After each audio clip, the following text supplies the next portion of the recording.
সুপ্রিয় শিক্ষার্থীরা, আজকে আমরা এসএসসির যে কেমিস্ট্রির যে পরমাণু মডেলের যে বিজ্ঞানী নিলস বোর যে পরমাণু মডেলটি প্রস্তাব করেছিলেন, আজকে আমরা সেই পরমাণু মডেলটি বুঝব।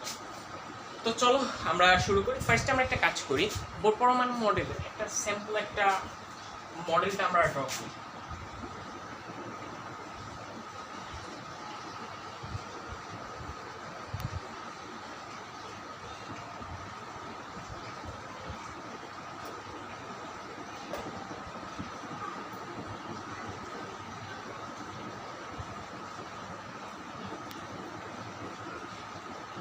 তো এটা হচ্ছে একটা বোর পরমাণু মডেলের একটা বলতে গেলে স্যাম্পল যেটা হয়।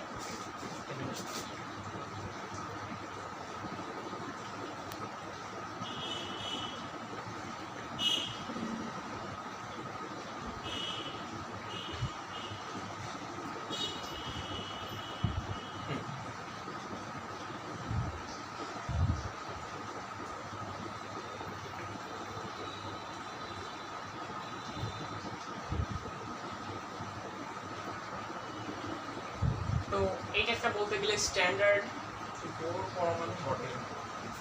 তো এটা হচ্ছে নিউক্লিয়াস, এটা হচ্ছে কক্ষপথ এন এন এম এন। আচ্ছা, তো চলো আমরা এখন বোর পরমাণু মডেল বোঝা শুরু করি।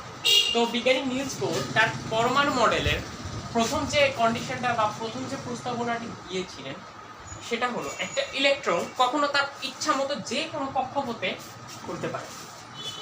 হ্যাঁ, একটা ইলেকট্রন কখনোই তার ইচ্ছা মতো যে কোনো কক্ষপথে ঘুরতে পারে, তার জন্য নির্দিষ্ট কিছু প্রস্তাবিত কক্ষপথ থাকে, সেগুলোতে ঠিক মতোভাবে ঘুরতে পারে। তো একটা কক্ষপথে শুধু কক্ষপথে যে ঘুরবে তা নয়, এই প্রধান শক্তি স্তর বা কক্ষপথের প্রধান শক্তি স্তরের মাঝে কিছু উপশক্তি স্তর থাকে, সেগুলোতে। তো এই কক্ষপথ বা প্রধান শক্তি স্তরগুলোকে তোমার কে এল এম এন দ্বারা চিহ্নিত করা এবং প্রত্যেকটা কক্ষপথের এন অনুযায়ী বিভিন্ন মান হয়, মানে মানটাকে এন ধরা হয়। যদি প্রথম হয় তাহলে এন এর মান 1, দ্বিতীয় কক্ষপথের 2, তৃতীয় 3, চতুর্থ 4। তো এই সেম কনসেপ্ট আর কি বিজ্ঞানী নিলস বোর তার প্রথম প্রস্তাবটি ছিল এটা। আচ্ছা, পরবর্তীতে তার যে দ্বিতীয় সম্ভব প্রস্তাবনাটি ছিল, সেখানে বিজ্ঞানী নিলস বোর একটি সূত্র প্রস্তাব করেছিলেন। সূত্র, এই সূত্রে একটা ইলেকট্রন যদি কক্ষপথে ঘুরে, তাহলে সে যে ঘুরতেছে ঘূর্ণনের কৌণিক ভরবেগটা কত, সে কৌণিক ভরবেগ নির্ণয়ের জন্য সে একটি সূত্র দিয়েছিল। সূত্রটা আমরা একবার যদি লিখি, সূত্রটা হচ্ছে mvr equal nh/2π। mvr equal nh/2π। n হচ্ছে ওই যে আমরা এখন মাত্র করলাম না যে বিভিন্ন কক্ষপথের মান, কোন কক্ষপথে আছে সেটার মান। h হচ্ছে প্লাঙ্কের ধ্রুবক, যেটার মানটা হচ্ছে 6.626 into 10 inverse 34 KG ms inverse 1 2। আর পায়ের মান তো জানি 3.1416 বা 159 আরও যা যা আছে। তো এখন আমরা দেখলাম 3 নম্বর প্রস্তাবনা কি দিয়েছিল বিজ্ঞানী নিলস বোর। বিজ্ঞানী নিলস বোর বলে, যখন একটি পরমাণুতে ইলেকট্রন তার শক্তি স্তরে মানে প্রধান শক্তি স্তরে ঘূর্ণন করে, তখন তার শক্তির কোনো পরিবর্তন ঘটে না বা গঠনে শক্তি শোষিত বা বিকিরিত হয়। তবে ইলেকট্রন যখন তার কক্ষপথ চেঞ্জ করে, মনে করো এই কক্ষপথে আছে, সে সামনেরটায় গেল বা পিছনেরটায় গেল, তখন একটি শক্তির বিকিরণ বা ইয়ে হয়। সে যদি সামনেরটায় যায় তাহলে তার শক্তির বিকিরণ হবে, মানে সে কিছুটা শক্তি ছেড়ে দিবে যদি এইখানে আসে। আর যদি সে এইখানে আসে তাহলে শক্তি শোষণ, মানে সে আরো শক্তি চারদিক থেকে শোষণ করবে। তো এই বিকিরিত বা শোষিত শক্তির পরিমাণ নির্ণয়ের জন্য সে একটি সূত্র দিয়েছিলেন। সূত্রটা হচ্ছে, এখানে আমরা লিখে আমরা ক্লিয়ারেন্স করে ফেলি। এখন লিখি hp ইকুয়াল hc/λ। c হচ্ছে আলোর বেগ, ল্যামডা হচ্ছে যে কি তোমার তরঙ্গ দৈর্ঘ্য, আর b হচ্ছে বেগ। ঠিক আছে, এটা সরি বেগ না, এটা হচ্ছে কম্পাঙ্ক।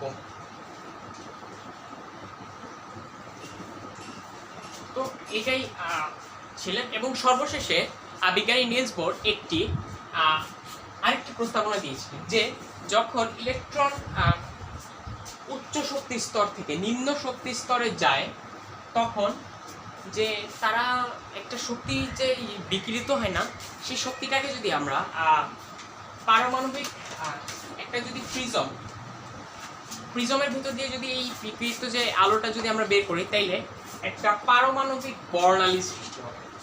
এটা বিজ্ঞানী নিলস বোর বলেছিলেন। আচ্ছা, এখন বিজ্ঞানী নিলস বোরের যে পরমাণু মডেলটা, এটার কিছু সাফল্য আছে। মানে বিজ্ঞানী রাদারফোর্ডের পরমাণু মডেল থেকে এই নিলস বোরের মডেলের কয়েকটা জিনিস বেশি পাওয়া যায়, এক্সট্রা আমরা জানতে পারি। ঠিক আছে, আচ্ছা থাকে, এটা আমাদের দরকার নেই, তাই মিডিয়া ভিডিও। বিজ্ঞানী নিলস বোর বলেছিলেন, আমরা একটু রিমাইন্ড করি, বিজ্ঞানী রাদারফোর্ড একটা কথা বলছিলেন যে তার মডেলটা কি সে সৌরজগতের সাথে করছিল, কম্পেয়ার করছিল, যার জন্য এটা সোলার মডেল বলা। তো সেখানে সে কক্ষপথ নিয়ে কোনো ধারণা দেন নাই, কিন্তু বিজ্ঞানী নিলস বোর দিয়েছিলেন। তিনি বলেন ইলেকট্রন যখন গ্রহণ করবে তার শক্তি স্তর বা কক্ষপথটা হবে বৃত্তাকার কক্ষপথ। ঠিক আছে, তারপরে বিজ্ঞানী রাদারফোর্ড এটা বলেন নাই যে ইলেকট্রন যদি শক্তি শোষণ বা বিকরণ করলে পরমাণু গঠনে কি ধরনের পরিবর্তন হবে, এটা নিয়ে তিনি কোনো ধারণাই দেননি। কিন্তু এই সম্পর্কে যে ধারণা যেটা আবার বিজ্ঞানী নিলস বোর দিলেন যে উচ্চ শক্তি স্তরে গেলে উচ্চ শক্তি স্তর থেকে নিম্ন শক্তি স্তরে গেলে শক্তি বিকিরণ করে, আর নিম্ন শক্তি স্তরকে উচ্চ শক্তি স্তরে গেলে শক্তি শোষণ করে। ঠিক আছে, তারপরে বিজ্ঞানী রাদারফোর্ড পরমাণু মডেলের বিজ্ঞানী রাদারফোর্ডের পরমাণু মডেল অনুযায়ী কোনো পারমাণবিক বর্ণালী ব্যাখ্যা করা যায়, কিন্তু বিজ্ঞানী নিলস বোরের মডেল অনুযায়ী ব্যাখ্যা করা যায়। ঠিক আছে, আচ্ছা, এখন বিজ্ঞানী বোরেরও কিছু পরমাণু মডেলের কিছু সীমাবদ্ধতা পাওয়া যায়। আচ্ছা, সীমাবদ্ধতাগুলো কি আমরা একবার দেখি। ফার্স্ট অফ অল, বিজ্ঞানী নিলস বোরের অনুযায়ী যে তোমার একটা ইলেকট্রন বিশিষ্ট পরমাণুর পারমাণবিক বর্ণালী ব্যাখ্যা করা যায়, কিন্তু একের অধিক যদি কোনো পরমাণু ইলেকট্রন থাকে সেটার পারমাণবিক বর্ণালী ব্যাখ্যা করা যায় না। তারপরে তোমার হচ্ছে যে কি বিজ্ঞানী বোরের পরমাণু মডেল অনুসারে যখন তারা কক্ষপথ চেঞ্জ করবে, একটি থেকে অন্য কক্ষপথে যাবে, তো শক্তি যে শোষিত বা বিকিরিত হবে সেখানে একটি মাত্র রেখা পাওয়ার কথা, কিন্তু অসংখ্য রেখা পাওয়া গেছে। ইভেন আরো যে রেখাগুলো পাওয়া গেছে এগুলো আরো অসংখ্য ক্ষুদ্র ক্ষুদ্র রেখার সমষ্টি। তারপরে বিজ্ঞানী যে নিলস বোর ছিল, তিনি যে কক্ষপথ নিয়ে ধারণা দিয়েছিলেন শুধু বৃত্তাকার, কিন্তু পরবর্তীতে আর যখন মানুষ রিসার্চ করার পর জানা যায় কক্ষপথ শুধু বৃত্তাকার, এটা উপবৃত্তাকারও হতে পারে। তো আজকের ক্লাসটা এতটুকু, আশা করি তোমরা বোর পরমাণু মডেল সম্পর্কটা বুঝতে পারছো, এবং নেক্সটে তোমাদের কোন বিষয়ের ক্লাস লাগবে অবশ্যই আমাকে জানাবে, আমি ক্লাস দিব।